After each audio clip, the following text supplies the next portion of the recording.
Good guys, nagluluto po ako ng dinuguan. Special dinuguan with puso ng saging. So hindi ko na pinakita sa inyo kung paano yung process. Basta yung special procedure ang ginamit ng paggawa ng dinuguan. Yung tinatawag na waray-waray version. Gigisa yung mga ingredients, tapos sunod yung internal organs, tapos lagyan ng suka, then after the suka, ilagay na yung puso, then after the puso, ilagay na yung internal organs, tapos takuluan at least 25 minutes, tapos ilagay na yung blood. Tapos ito, pagpainin na lang para maluto. Within 10 minutes, luto na po siya mga ka-good vibes. Thank you for watching mga ka-good vibes. So ito handa po namin sa 30th anniversary ng mama ko kasi paborito niya yung dinuguan.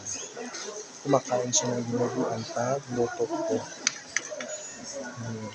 Tapos meron kami tusino. Ayan. Tusino.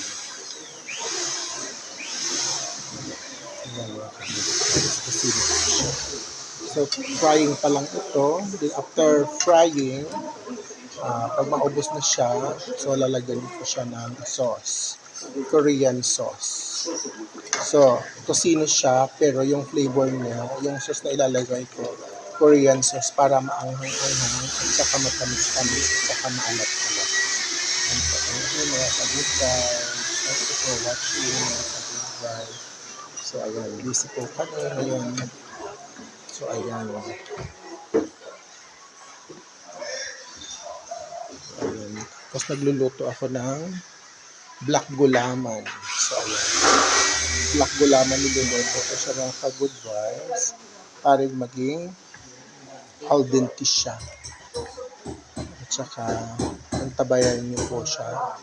Lagyan ko siya ng coffee chili. Yung tinatawag na coffee chili. Pero sa akin, ramba chili sa akin kasi lalagyan ko siya ng special ingredients.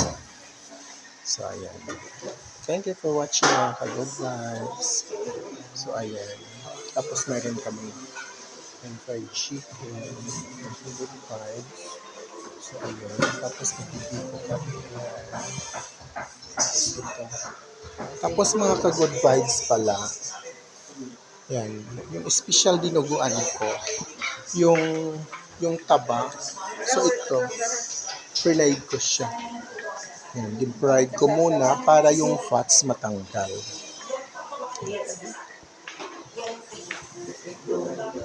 Yan. Thank you for watching.